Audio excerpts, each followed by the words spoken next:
जन्म कुंडली में पहला भाव सेल्फ का होता है और ये जो सप्तम भाव है इसको जाया भाव या दारा भाव भी कहते हैं। किसी पुरुष के लिए उसकी पत्नी का विचार इसके सप्तम भाव से होता है और ये दोनों आमने-सामने होते हैं, जिसका मतलब है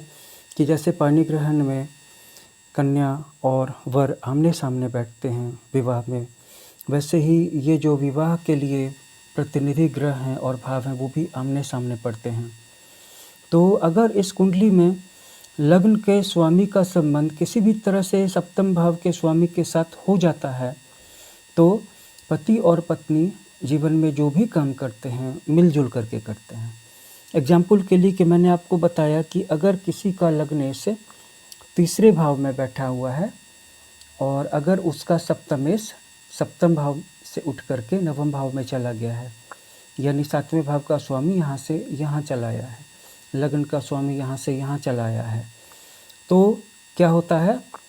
कि लग्न और सप्तम भाव में जो घनिष्ठ संबंध था वो इनके स्वामियों के बीच में भी बन जाता है।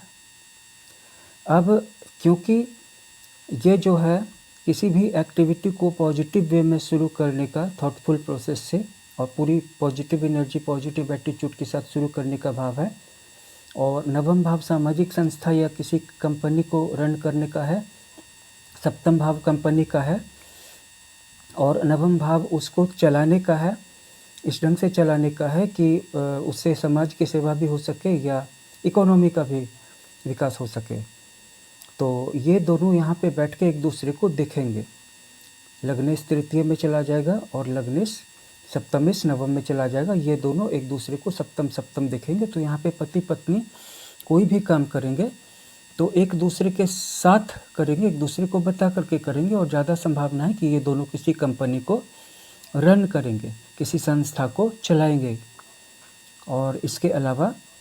होता क्या है कि जब सप्तमेश पर या सप्तम भाव पर शनि या मंगल जैसे विभेदकारी ग्रहों की दृष्टि पड़ जाए या उनकी मौजूदगी आ जाए या उनकी दृष्टि पड़ जाए, तो फिर पति पत्नी को एक दूसरे के साथ काम करने में अच्छा नहीं लगता है और वजह चाहे पति हो या फिर पत्नी हो।